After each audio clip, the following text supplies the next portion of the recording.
Welcome to Too Old, Too New, the music discovery podcast that brings you something old, something new, something Nate, something Bruce.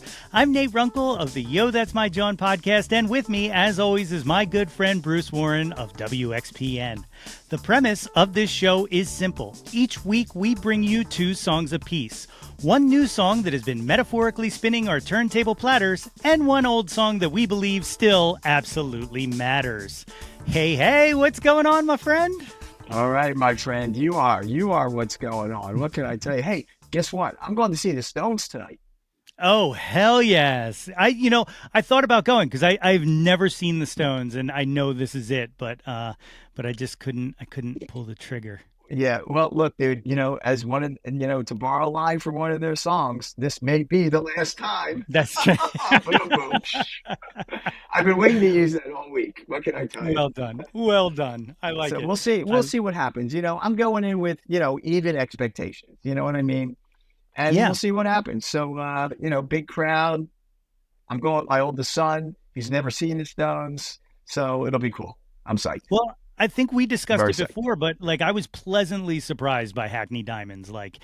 Actually made my top of the year list last year. So I got to think that they're still firing on all cylinders over there. Yeah, absolutely. And Steve Jordan on drums. Come on. Yes, that's killer. All right, what you got? What do you want to start with this week, Nate? Let's how about we start with something new? And I mostly say that because, as I told you in the text when I sent this to you, I've been sitting on this song since April, waiting for it to come out so that I could break the embargo, because I didn't want to break the embargo. And I've been obsessed with it since then. It is a Harry Nilsson cover put out by Paige Stark. And it is the song "I'll Never Leave You" from Nilsson Schmilsson. Paige Stark just released this EP called "Good at Love," and you may know from Tashaki Miyake. She also recently just produced the Love LA compilation that was released for Record Store Day with a bunch of covers, LA artists and stuff. She's on there with doing a song with podcast great and comedian legend Mark Maron. It's the two of them doing "Sign DC" by Love. And it's incredible. It's absolutely incredible. But this song, "I'll Never Leave You," first of all, is one of my favorite Harry Nilsson songs. And it is her with John Bryan. So this was when I saw this come through on the press release, before I even hit play, it hadn't even come out. And I emailed Pamela at Siren's Call. Shout out to Pamela. And I said, who do I have to arm wrestle to hear this Nilsson cover right now? And she was like, "I'll send it to you." And I was like, "Oh, thank God." So Awesome. she Awesome. sent it to me, and I fell in love with it. And it completely lived up to it. And I'll stop talking so that we can hear Paige Stark right now. I mean, the way she swings on those notes just absolutely owns me. And as I said, one of my favorite Harry Nilsson songs. Harry Nilsson is very near and dear to my heart. My father turned me on to Harry Nilsson when I was a kid. Nilsson Schmilsson was one of his favorite records. And my sister and I were tortured throughout our entire lives by my father. Anytime he had to wake us up, would stand in our doorway and poorly sing "Gotta Get Up." You would just hear "Gotta get up, gotta get out." So Harry Nilsson is in my DNA. And so this was a big softball right down the center and a home run to me.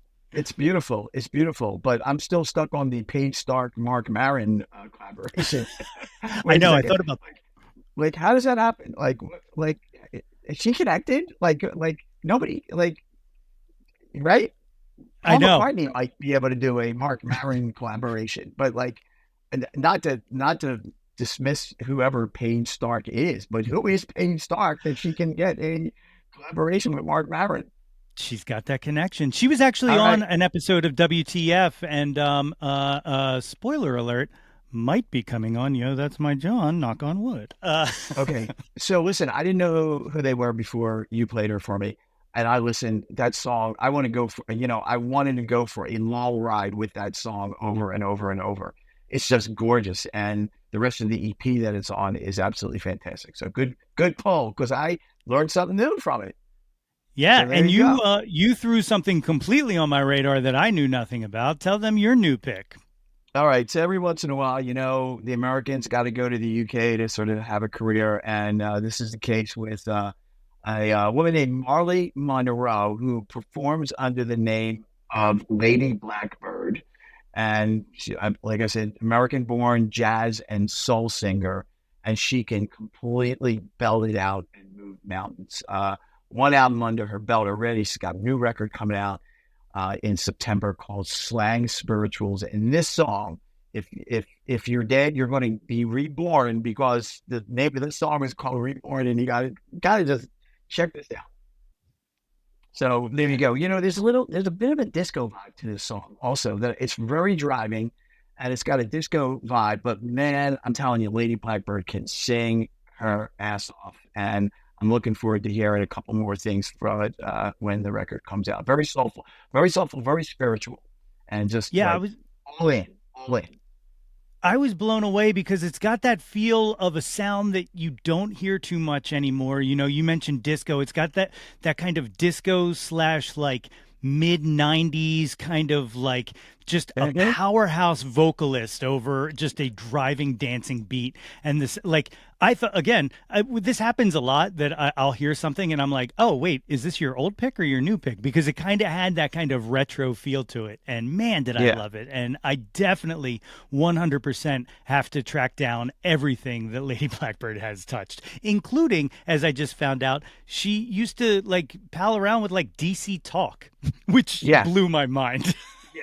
Yeah. Back in the day. It back was in a the long day. day. It was a long ago day. So long day ago. Right. There you go.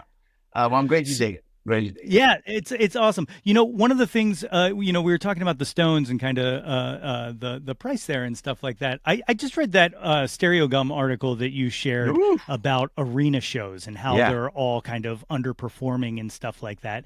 And there's one thing that I feel like they were touching up against that they didn't mention, and that is I don't think we have arena size stars anymore. I really don't. Like, I think we have people who touch up against it and who, if packaged with other people, can sell out an arena. But I think the arena tour might be antiquated at this point. I will agree with that. And with some exceptions, obviously. Sure. I think that's because the industry has changed pretty significantly in that there are short-term big artists, but in the same way that the music industry invested in long-term artist development and built artist careers, there isn't as much as that anymore. And I think that is a that that's a I think that's a reflection on the way culture, popular culture, particularly in music, has sort of gone, right? Short hit, virality, TikTok, make an album, like, boom, you sell whatever, 25, 30,000, but then it's gone and you can't sustain that, But the article did point out, I think that's a really good point, Nate, by the way. The article did also point out that, the Black Keys, when they hit that moment, because there was a fair amount of artist development that went into that band, they just couldn't sustain it. And, you know, there's a saying I learned in the restaurant business many years ago: you're only as good as your last meal, particularly nowadays. If your That's last true. meal wasn't like fucking yesterday, nobody's going to remember. But very good point, Nate. Totally agree. It's true. And the one thing that I did like that they mentioned in the article, because I kept waiting for it, I'm like, somebody's got to say it, is that streaming numbers are lies. They're just lies in engagement with artists. And I think that a lot of people get gassed up that way. But, like, I don't think that's a bad thing. I'm mostly because all of the arenas are owned by corporations, and no offense, fuck them. But, like, I'm all about the independently owned, venue. But, like, the independently owned venue is the perfect size, because once you start to get to a certain size, you can't connect. No matter how much you love the music, you can't connect like you can in a small club or even a small theater. I think the Met is like my cap. That's where I'm like, Yeah. like the largest I like to go.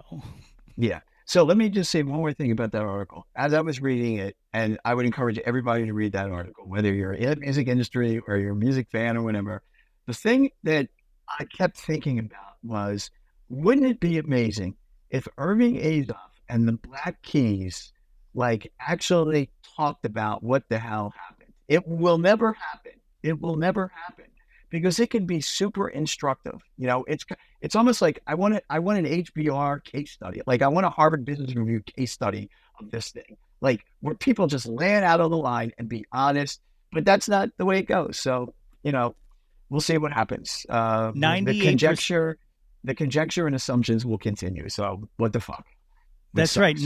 98% of failures can be saved and explained if everybody just did a postmortem on them. Like everybody just needs, it's exactly like you said. If everybody just sat down, like I even think we could probably fix the music industry if we could just get enough people to sit down and just have the conversation, and like you said, be honest, Yeah, like I honestly believe, and somebody will have to prove me wrong. And even if they do, I'm still going to pull the red string out and tie it around the board. But I honestly believe that labels don't want big stars, and that's why they don't have A&R departments because they too much got burned by artists like Madonna and Elton John restructuring their deals back in the early 2000s, late 90s, and creating their own imprints and stuff like that. I think they don't want the artist to have that kind of power. So, like, 2 albums and out is a good thing for them because they have 5 people on deck who will do 2 albums and out and be on with it. that is also a really interesting concept, my friend. Wow, I have to process what you just said. Like that's pretty crazy, actually, when you think about it. So you're saying intentionally, you're Yeah, saying that major labels. I don't. I can't believe that. I wonder what Lucian Grange would say to that. I think it's a You know, tallest poppy thing. I think they're trying to keep like I think they like success and they like sustained success, but I think if somebody gets too big, like building a legend, which is what people used to do, like a lot of those artists that we all love, that we all know that are icons, it didn't happen overnight. Like there was work put in to make oh those yeah, people the people totally, they are, totally, And totally. I just don't think they're interested in that anymore. I think they want it to hit and I think they want to move on. All right, I'll Mhm. sit with that. I'll sit with that. That's Think fine. And about it. when you get Lucian on your podcast, I want you to talk to him about that. I'm All going to right. bring it up.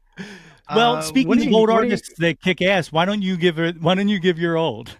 Okay, so here's the genesis of this old came a week ago when I went to see Charlie Hall, who's the drummer for the War on Drugs. He played a solo show here in Philadelphia of his album Invisible Ink, and he had many of the players on that album perform great, amazing, beautiful show at Solar Myth.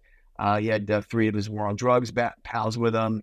Um, an amazing drummer from Philly, Nazir Ebo, Rosalie performed Daniel Villarreal, and who am I missing? Oh, Corey the Wizard, Corey uh, Bernhardt on keyboards. It was beautiful. The last song they did was a cover, and it was a cover of this song by the Lovin Spoonful. It's called "Didn't Want to Have to Do It." And listen, there's 5 or 6, maybe 4 or 5 songs by the Lovin Spoonful that many generations of people know. They had a bunch of hits in the '60s. Summer in the City, Daydream, Do You Believe in Magic? But man, Charlie pulled this deep, deep, deep track by the Lovin Spoonful out and played it. So here you go. It's called Didn't Want to Have to Do It. It's Lovin Spoonful. Gotta love a That's the Lovin waltz. Spoonful. Gotta love that song. Love that It's song. beautiful, So man. Like, beautiful. and it just swings, like it Yeah. absolutely swings, and Yeah. the vocal syncopation is just mesmerizing. Like it absolutely takes you and just carries you through everything. Yeah. It's beautiful. And shout out to Charlie. Invincible Ink is another brilliant album that made my top of the charts last year. I implore people, buy it on vinyl. It sounds so It good, and I sounds knew so it good. would. Exactly. It's so warm. It is such a warm record. Anyway, it was a beautiful night. It was great. And what do you got up your sleeve here So my for old what? one, I thought I'd go a little thematic here, and since I played Paige Stark doing a Harry Nilsson cover, I figured I'd take Harry Nilsson doing a Louis Jordan cover. The song I'm going to play is "Early in the Morning," also from Nilsson Schmielson. It shouldn't come as a surprise. Like I said, I'm as obsessed with that album as my dad was. But here's a funny story. I used to cover Harry's cover of Early in the Morning, cover of a cover. I remember one night I was playing at the Grape Room, and I remember I was like, "Hey, any Harry Nilsson fans here?" And it was like silent. And I was like, any Louis Jordan fans here?" And it was like silent. And I went, "Cool. I wrote this song. It's called Early in the Morning."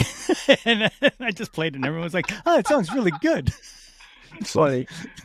Oh my goodness. So with that, here is Early in the Morning by Harry Nilsson. So one of my favorite things that I'll call attention to in this song, that has always like really like charmed me about it is I don't know if anyone picks up on this, but they must have recorded it with the volume on the organ down so low that you can actually hear his hands percussively playing on the keys. And it just gives like a kind of sound that, like I said, like you can feel like the percussive nature of the song underneath the organ. And it's just such an interesting choice. And to me, just works perfectly.